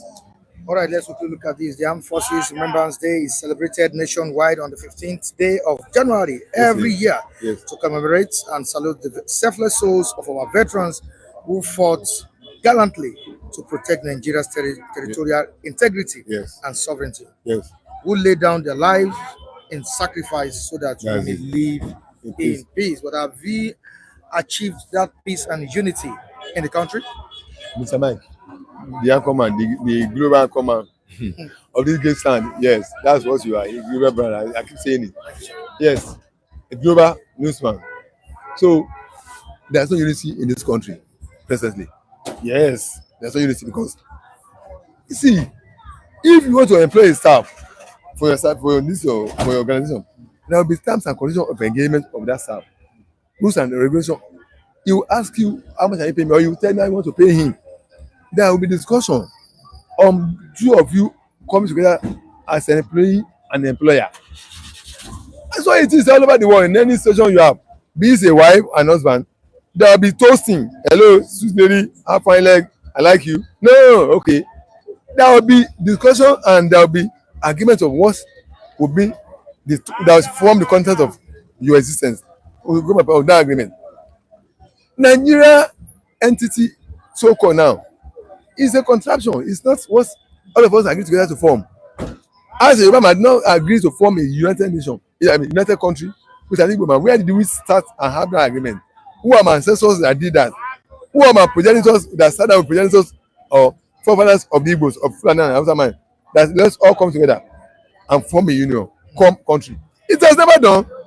We have a conqueror, we only have a conquered territory called different ethnic nationalities that are within the geographical location areas forming Nigeria by foreigners, by foreign powers, British, that now fuse all of us together.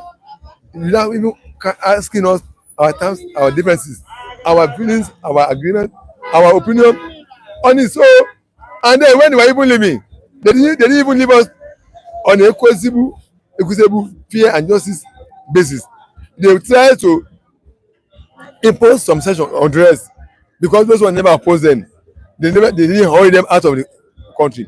Only some sections are hurry them out of the country. So they thought the way to punish those sections who are hurry them out of the country is to bring them, put them under those who kept quiet, who didn't ask them to go. And so it has generated a kind of ideology in the heart and mind of some people that they are born to rule, they are born to dominate and expand their territory beyond the land where they are indigenously placed by God for other people and conquer them and impose their wish on them. So by fortunate they have been they been I mean they've been powerful more than any nation of the country. So that mentality has entered in them that we are the Lord. Because they have done such a thing in the state of the country where they dominated, they conquer and impose leadership on that area. They thought they can expect that to the rest. So by reason of that, they have put up structures that does not go well, that does not bring equitable justice fairness to the rest part of the country. In terms of number of states, terms of number of governments, terms of number of representation coming from all over the country. A session have been much to be having up and running than the rest. And when it comes to even contribution to the national post, some sessions are more to be contributing more than the rest, exceedingly more. And some sessions are even contributing maybe little or absolutely nothing. And when it comes to sharing, they have been enjoying more of the sharing than the rest.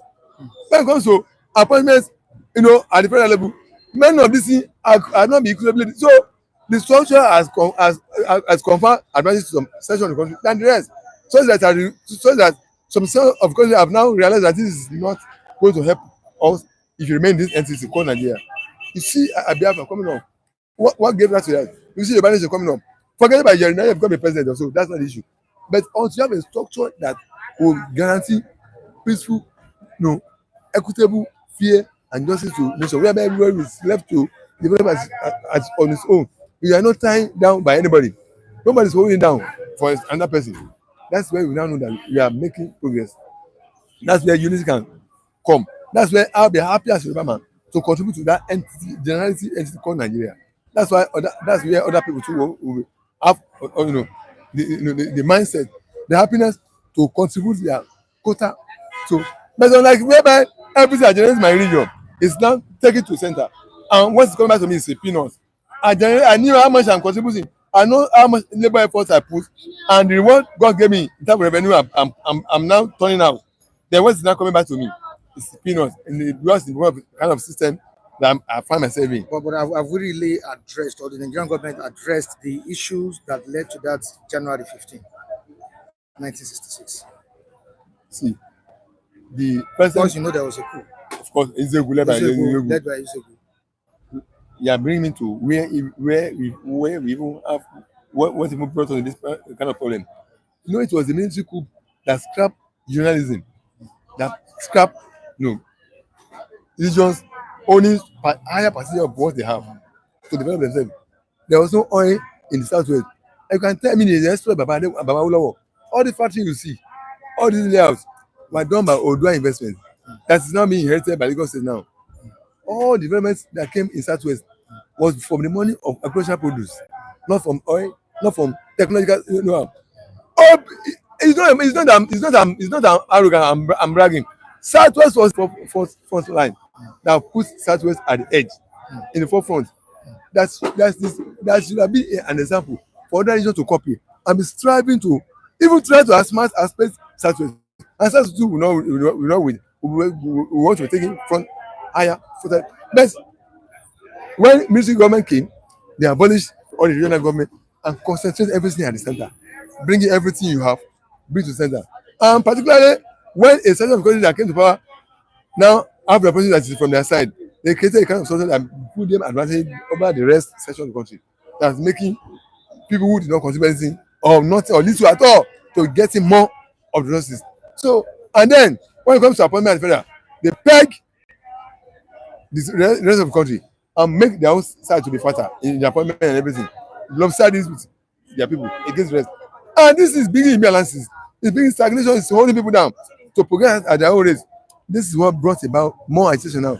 Now we are hearing Oduduwa Nation, we are hearing Biafra, we are hearing Ijose, ministers, because the structure is not ongoing, it does not bring unity. So until the structure is until the structure that make us countries is rebranded, renegotiated, and re-established on the terms of agreement by the nationalists that make it up, the peaceful terms of coexistence among themselves, it is then we can then be talking of two federal states and then two unity whereby everybody will now be contributing. Mr. Mike, if I generate 1 billion in my south region here in Yoruba land, our agreement is that I should contribute 10% to federal government to fund federal government that unites all of us. That's why we go to federal cost. The majority percent will be spent in my region now. That's why California in US is the most developed state in US. Texas, Michigan, New York. That's why they are more advanced than the other states, because bulk of what is coming in their states is retained in their locality, in their region, for the development of their people, of their indigenous. And just percentage of it is paid at the center. Texas state in US is an oil state like Nigeria. President Biden does not know how oil business in Texas is being run. It doesn't. It's not a business, it's not a federal business. No, the state runs the business. What the federal would do, just appoint their own officials to monitor what is done, so that when they will declare the revenue made, federal government can agency can also confirm that yes, that was truly made. They will not short in federal government. They will not pay the percentage to the federal. That's why the federal government gets me. Few matters. It's what the federal is handling.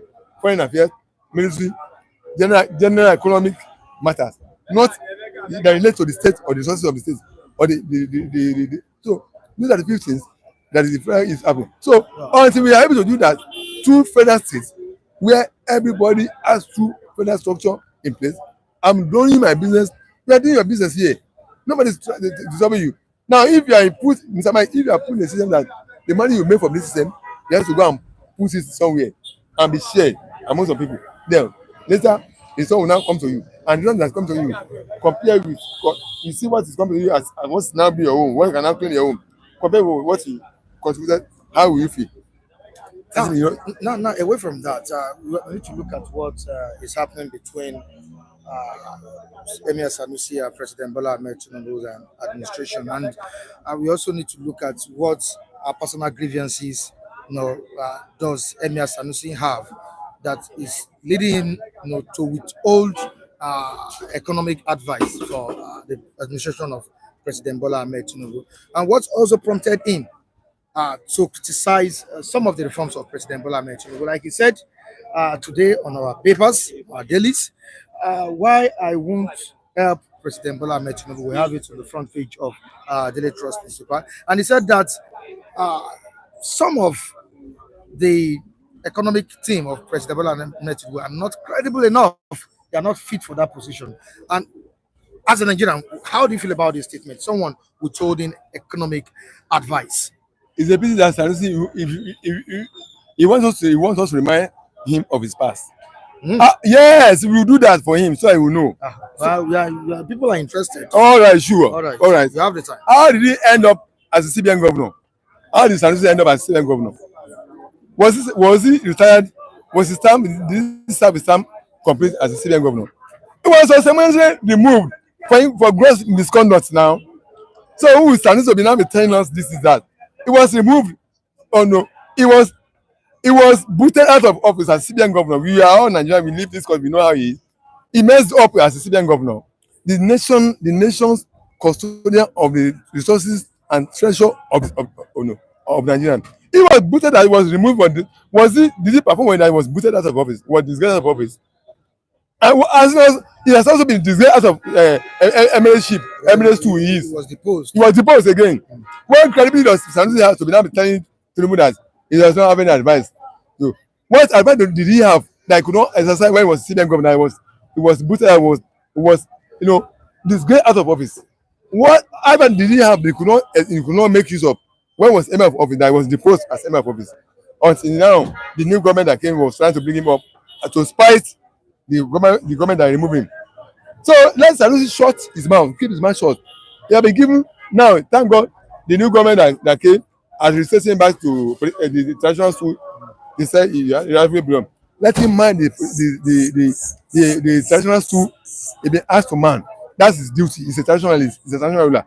He's not an economic advisor, economic or political economic figure. Or security advisor. To nation. He has been given a responsibility. Let him man that. Let him face it. Let him man traditional stool where he has been asked to man. Tinubu did not ask for him from him any advice. No. Let him know. Tinubu have better men that has raised that can outspace Sanusi in any sphere of life, in any sphere of life, be it economy, be it finance, any it's a builder of human resources. There's no that Tinubu is a builder of human resources. Sanusi, don't you know that Tinubu is a builder of human resources? Don't you know that he's a builder of human resources of diverse kind of in different areas of life, in law, in economy, in engineering, in all field of life. It's a mobilizer, it's a builder, it's a economic, it's a human resources guru, developer, mentor, who has built up great number of people that would dust Sanusi in economic matters, that would dust him in anything you think he has. So let him keep his advice to himself. I think it's a prerogative to offer advice to Mr. President. It's also a prerogative to Mr. President not to ask for him, or not to even ask him, not to even take any advice from him. So yes, it's a prerogative of Mr. President to ask advice and to not to take it, or not to ask from anybody. It's also a prerogative of Mr. Sanusi to also offer advice. If he's not willing to advise, let him keep his mouth shut and man the traditional tool they have been given to. Let him not think it's not special. What has he upstairs that it was deposed as emir? He was booted out of office as CBN governor. If he was Okoja booted out of office, no, was former this woman also, Dr. Obi no, another woman that took up one bank office job after Okoja. Obi Ezekwesili. But they know economic guru. But they put out of United Bank, World Bank office appointment. When they were appointed as minister also, but they put out of the office. So what Tinubu was, Sanusi was booted on. No, it was booted out from the economic office and from traditional office. Those two he has lost the ground. He has no man to say. Down on no, I'm not talking down on him. I need to address him the way he's addressing the president. Let him not think that he's special. He has nothing upstairs special that I can appoint to Tinubu. Because he has been given two offices, he has been given opportunity on 2 occasions. He messed it up. An educated man. Yes, he messed it up. There was not the he was deposed. He was booted out of CBN office. Did he serve his 2 terms? Did he serve his term quietly? Let's take a look at what Udeze Chima said. I'm moving back to the old comments. Sanusi achieved healthy financial sector, established financial stability, enhanced quality of banks. This is what these are some of the things he achieved. Udesi, yeah. Let me tell him, he's talking to somebody who's also a little grounded in the matter. Well, yes, yes. This is a CBN governor that make Intercontinental Bank, that loan Access Bank. You know, Intercontinental Bank is one that bail Access Bank out. It was not CBN governor. It was Solido that brought the recapitalization agenda. Let's go back to his history and go back and dig to its record. It was Solido that brought about recapitalization policy that stabilized our bank. But under Sanusi, this is a CBN governor that made a bank that was loaned out, that was bailed out to acquire a bank that's healthy, a bank that's killing, that's dying because of selfish, primordial investment. It now makes the bank that was being bailed out by another bank to acquire the National Bank.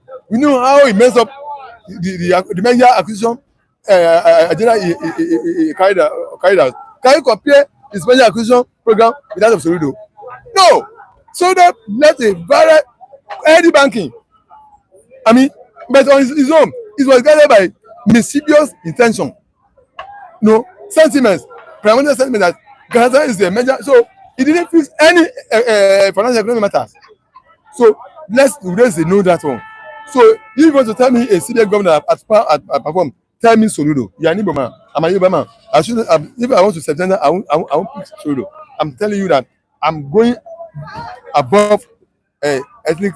It wasn't about the capitalization of the bank that makes them to the capitalize so that they have stronger banking. This man who mess up his own so-called major acquisition by making a bank that was made to acquire a lender that build that. It messed up the whole system. What did he end well as CBN governor? His record is there. So he's not tell us that he has anything upstairs to tell Tinubu. If he has advice, as a citizen, he is free to offer it. And if he's not offering it, let's keep his mouth shut. Man is a traditional rule. Let's not talk as if it's genius. There's no genuinity about him. He have been given opportunity and he messed it up and he was booted out. It's right there in the record of CBN that Sanusi was booted out of office. It's not there. Can you erase it in CBN record? What impact do you think this will have on Nigeria if it keeps the solutions it claims could help the country? Do you know this is the man that brought down government Jonathan? I keep saying $20 billion was missing. Let me remind you about this personality of this Sanusi is. Do you know this same Sanusi is one that kept on feeding the nation? First information that $20 billion was missing of oil money under Jonathan. Kept on making furious allegations that cannot substantiate. Only you come back and deny it. You tell us $20 billion is missing oil money under Jonathan because he could not man the office was asked to man loyally. Were statements it was fraud. Pull down the government of Jonathan. Yes, this is the same Sanusi keep on giving us false information that $20 billion is missing oil money, and you tomorrow you say $10 billion. Give on different figures of money missing of oil money, and Jonathan go say if such money is missing, can't the government should have collapsed. This is a man that played along sentiment. He was honest. I'm not surprised the way he's suffering on his stool now. No, so well, let's all tell him quite all right that he does not have the right to condemn Tinubu. He's dirty. His past is so dirty. It's so dirty that he should not just tell us know that make us believe that he is saint. Right. He has a dirty past. He run down government Jonathan by false allegation of saying different billions of dollars was missing in government purse. All right, which is not true. Now to the comment section. Now that guy praising Sanusi knows nothing.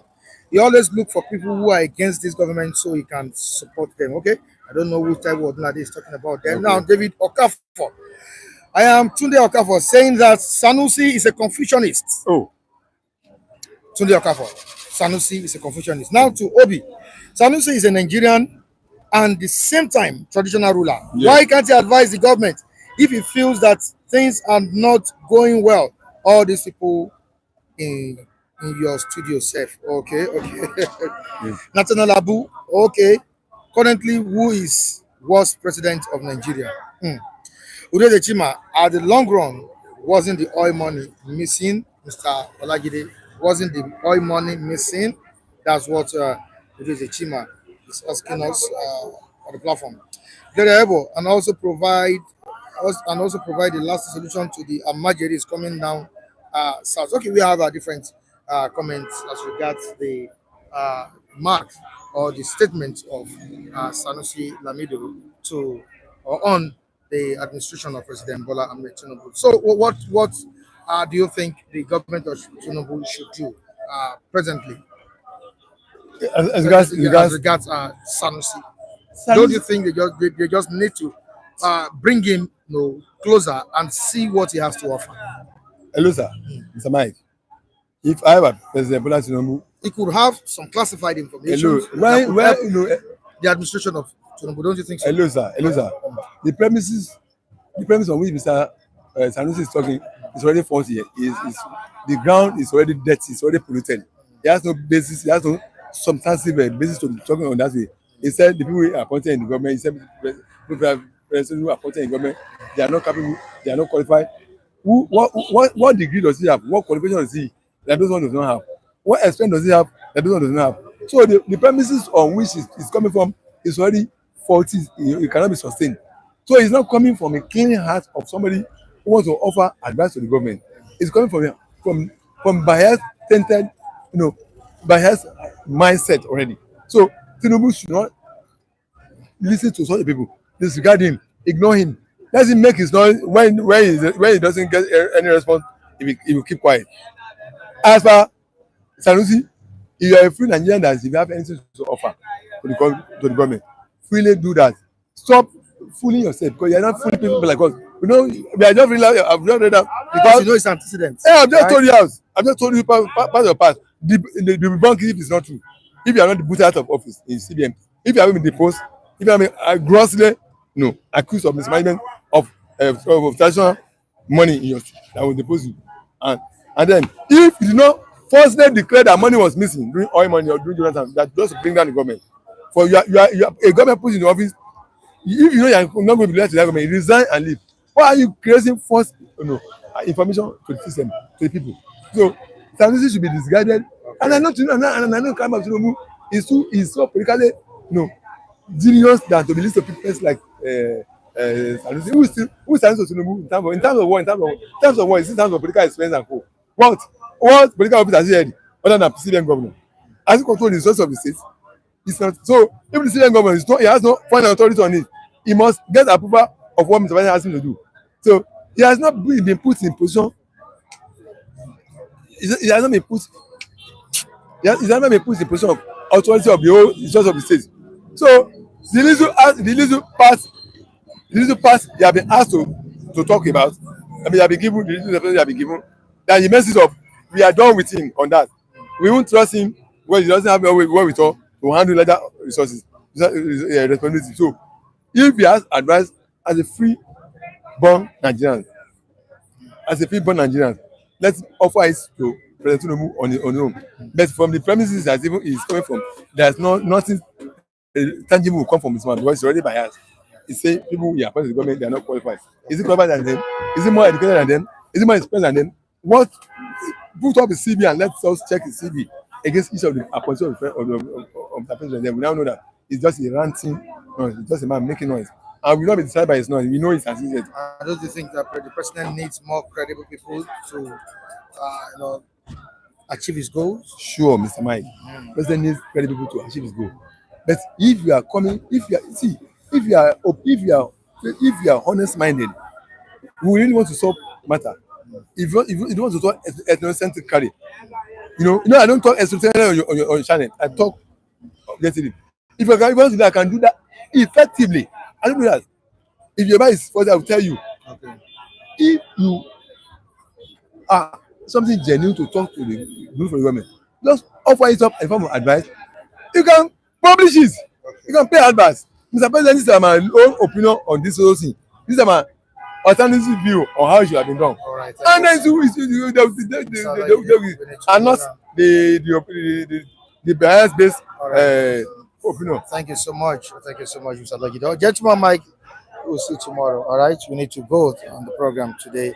All right, so we're wrapping up the program now, and I need to appreciate all the viewers on the platform today. I appreciate everyone. David Okafor, that's Tunde Okafor. Thank you so much for joining us. Nathaniel Abu, thank you so much for joining us. Another Taiwo Obi. Thank you, Gloria Ebo. We appreciate you, Andrew Gujimi, William Okameme. Lady G is here. Thank you so much, Lady G. Lady G, we appreciate you for joining us this morning. Okay, I thought I have already missed the live. Wow, you are still live, Lady G. Thank you so much for joining us today. We appreciate everyone. Everyone sits here and affirm. When Femi criticized Tinubu, Taiwo Odunlade would insult him. But now, Femi is a good person today. These APC people are so... All right, Cynthia from Cynthia, we appreciate your comment. Thank you so much for joining us too.